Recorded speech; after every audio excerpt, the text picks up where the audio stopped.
వాటిని మనం వెతకాలి, గమనించాలి. ఇక్కడ మనం గమనించాలి ఏంటంటే, ఇక్కడ మాకు ఏమో ఉన్నా ఏమి లేకపోయినా కూడా పరలోకములో మాత్రం ఒక స్థానం దేవుడు కల్పిస్తున్నాడు అటువంటి విషయాన్ని నేను సభాపూర్వకంగా తెలియజేస్తున్నా. కూడా ఈ రోజు నాకంటూ ఏమీ లేదు. గడిచినటువంటి క్రిస్మస్ లో మా నాన్నగారు ఉండేవారు. అక్టోబర్ 2వ తారీఖు మా నాన్నగారు కూడా చనిపోయారు. ఈ రోజున ఎవరి సహాయం లేకుండా, ఎవరి యొక్క ఆలోచన లేకుండా ఒక్కరిని వెనకాల నేర్చన గారి పైన దేవుడు ఒక్కరే తప్ప ఈ పరిచయం ముందుకు తీసుకుని వెళ్తున్న విషయాన్ని సభాపూర్వకంగా నేను చెప్తున్నాను. గర్వంగా చెప్తున్నాను పిల్లరా, గర్వంగా చెప్తున్నాను.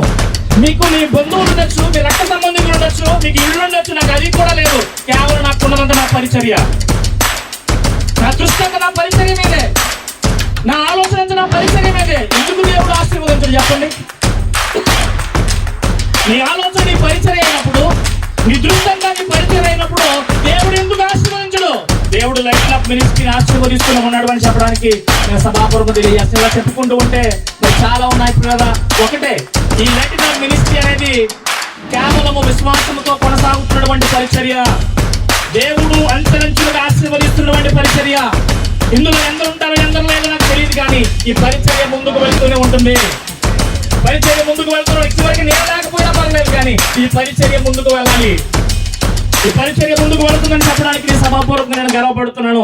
పిల్లలు గమనించండి, మనం సంపాదించుకునేది ఏంటి అంటే ఆస్తి కాదు, అంతస్తులు కాదు. మనం సంపాదించుకునేది రేపు పొద్దున మనం చనిపోయిన తర్వాత అబ్బా బలమైన పరిచర్య చేశారని అనిపించుకోవాలి,